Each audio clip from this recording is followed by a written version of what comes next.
Mark was out late for his usual evening jog.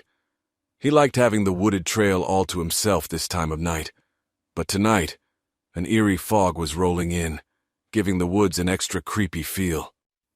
As Mark rounded a bend, he thought he saw a figure up ahead standing perfectly still. He slowed to a stop and peered into the fog, his heart pounding. "Hello?" he called out nervously. The figure didn't move. As Mark hesitated, he noticed the person was wearing a dark suit and tie. Strange clothes for being out here at night, he thought. Mark jogged closer and saw the man's face was unnaturally pale. "Hey, buddy, are you okay?" Mark asked. The man's glassy eyes stared right through Mark, sending a chill down his spine. As Mark waved his hand in front of the man's face, the man toppled over like a statue, hitting the ground with a thud. Mark recoiled in shock. Heart racing, he slowly approached the motionless body. The man's skin had a deathly gray pallor. Mark reached a shaky hand down to feel for a pulse. Nothing.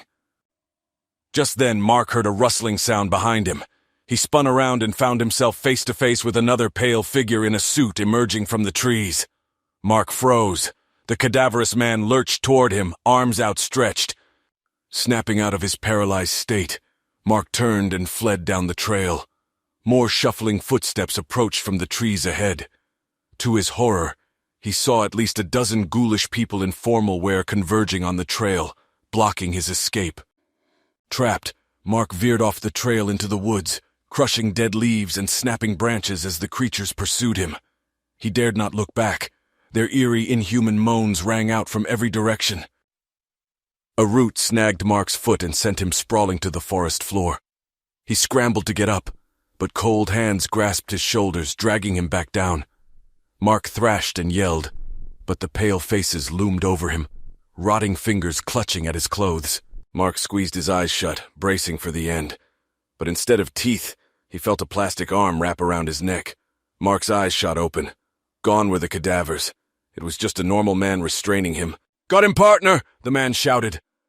Mark now saw he was surrounded by police. Breathing hard, Mark looked down to see he had a knife clutched in his hand. The events of the night flooded back. Mark hadn't been chased by monsters. In a dissociative fugue state, he had stabbed an innocent night jogger to death. When he heard the police arrive, his fractured mind had conjured the horrific visions to obscure the truth. As the investigators interrogated him, Mark numbly recounted the phantom attackers he had seen. The police just shook their heads knowingly. One leaned close to his partner and whispered, "Yep, this guy's definitely the graveyard killer." Mark strained against the restraints in the back of the police car, the reality of his situation sinking in. He had no memory of all the other late-night joggers he'd murdered over the past month, but the authorities had plenty of damning evidence against him. As the police car drove away into the foggy night, the dark figure of one of Mark's victims stood watching silently from the trees, unseen by anyone. Then it slowly turned and faded back into the misty woods.